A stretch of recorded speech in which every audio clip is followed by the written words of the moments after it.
Hey YouTube, toi aussi tu dois connaître cette personne. Tu as peut-être même participé et joué devant le miroir quand c'était à la mode. Je parle pas du cocktail, mais de Bloody Mary. Qui est-elle? Que fait-elle? On voit ça de suite. Oui, aujourd'hui on parle d'une légende urbaine qui a quand même son petit pesant d'horreur. Quelque chose qui fait quand même assez peur. Mais avant, eh bien, si ce n'est pas fait, abonne-toi, mets de la force dans ton doigt et clique sur le bouton rouge. Si tu as aimé, tu likes et puis écoute, partage-la. Bloody Mary viendra te rendre visite, qui sait.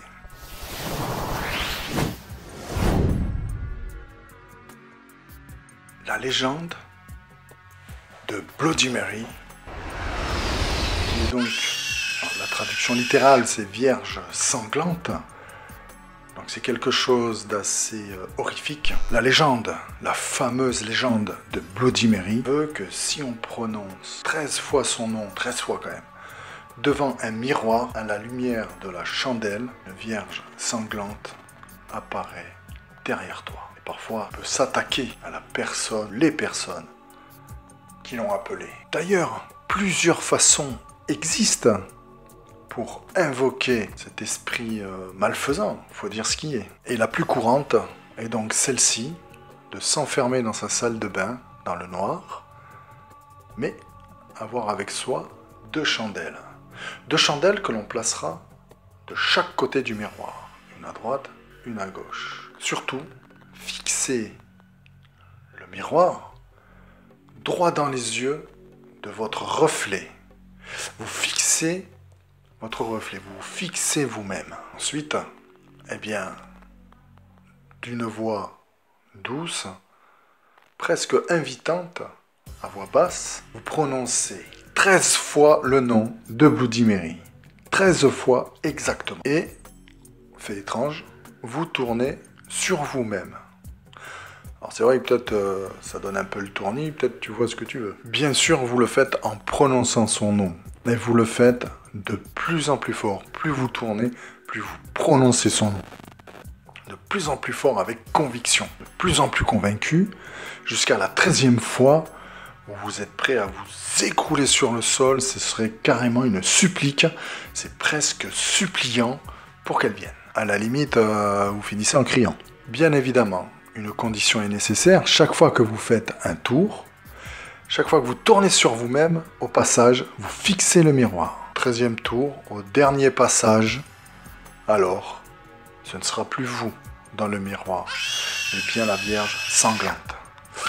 Mais posons-nous une question. Qui est Bloody Mary? D'où vient-elle? On y répond. Alors à ce qu'on dit, elle est extrêmement effrayante.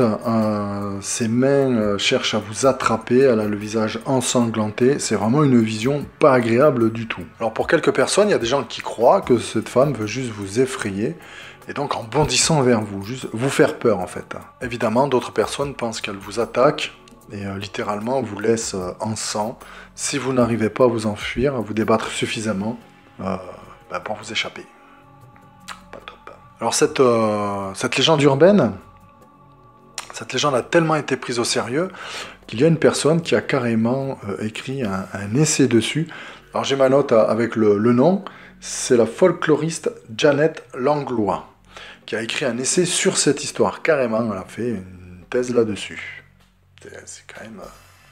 c'est incroyable. Et d'ailleurs, c'est repris encore à ce jour, encore aujourd'hui, dans les universités américaines, où elles s'en servent comme base de leur cours en fait. Le film Candyman est d'ailleurs tiré de cette histoire, voilà, de cette légende de Bloody Mary. Alors, il y a aussi une variante où apparemment des gens un peu hard quand même, ils l'invoquent, toujours de la même façon, mais ils rajoutent « I killed your baby », donc Bloody Mary, j'ai tué ton enfant.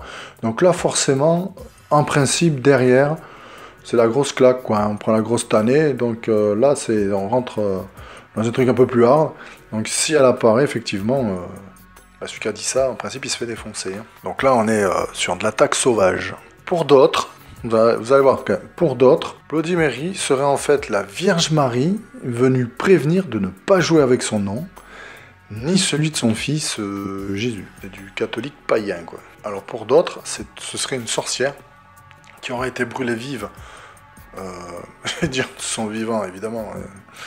Elle a été brûlée vive et donc serait revenue pour se venger de ses tortionnaires. Ça, c'est un thème qui est assez récurrent quand même dans la culture païenne, hein, la culture pas paysanne, mais la culture populaire, voilà, ce qui n'est pas des religions. Ce n'est pas une religion, mais énormément d'histoires sont à base de personnes qui ont été torturées, brûlées, et qui reviennent se venger en fait. C'est vraiment une croyance ancrée dans beaucoup de mythes et de légendes. Alors pour d'autres, c'est une version plus moderne, hein, elle serait morte avec son fils dans un accident de voiture. Donc ils n'ont pas survécu. Quel est le rapport? Pourquoi elle reviendrait se venger? De quoi? C'est un peu bizarre comme version, mais elle existe, alors moi je vous la donne comme ça me fait plaisir, c'est cadeau. Je vous donne une version un peu plus nulle. Alors évidemment, c'est toujours une histoire de vengeance. Donc Bloody Mary aurait décidé en fait de vivre dans les miroirs pour venger se venger de ceux, je vais essayer de ne pas faire de faute, pour se venger de ceux qui auront tué son enfant. Alors évidemment, c'est une bonne raison. Alors évidemment, c'est une légende urbaine, et donc cette légende urbaine regroupe tous les meilleurs éléments pour faire une bonne légende urbaine, qui dure, qui fait peur, qui peut être intéressante. En premier lieu, son origine n'est pas très claire, c'est un peu flou, on ne sait pas vraiment d'où ça vient, on ne sait pas vraiment dater, et il existe plusieurs façons d'invoquer donc cet esprit. Ce qui rend les choses beaucoup plus accessibles à beaucoup plus de monde. Il y a des variantes en fait. Alors ce qui est bien, c'est que cette légende en fait peut être, elle est malléable. Elle peut être modifiée, elle peut être arrangée, elle peut être exagérée ou au contraire plus soft. Ce qui la rend beaucoup plus, comme je disais, accessible à plus de monde, puisque même si on la modifie, la base reste la même, la façon de l'appeler en fait. Et après on modifie les détails de la légende, de l'histoire.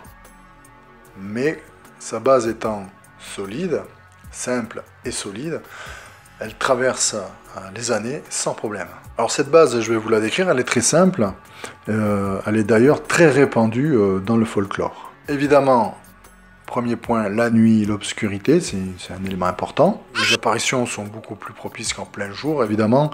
Si tu es dans un cybercafé en train de faire ça, il va pas se passer grand-chose, hein, même tu verras pas grand-chose. Les bougies qui te ramènent au rituel de sorcière, à la Wicca, donc forcément, voilà, ça rajoute un peu de peps. Et le miroir, qui est perçu dans énormément de légendes, de mythes, de croyances, comme un passage. Alors un passage vers quoi? On ne sait pas trop, mais ça peut être un passage vers un autre monde, vers l'au-delà, vers un monde parallèle, vers beaucoup de choses. Il y a plusieurs films qui l'utilisent d'ailleurs. D'ailleurs, si vous ne l'avez pas vu, hein, je ne sais pas, le film Miroir, le 1 et le 2, sont excellents. Quant à son apparition, on peut peut-être avoir une hypothèse. Quant à l'apparition de Bloody Mary, donc, on peut avancer une hypothèse complètement rationnelle. Alors évidemment, d'être tout seul face à un miroir, avec 2 bougies et en faisant une invocation, ça te place dans un état d'esprit évidemment spécial. Un état d'esprit qui privilégie les illusions, qui va faire que ton cerveau va commencer à voir des choses.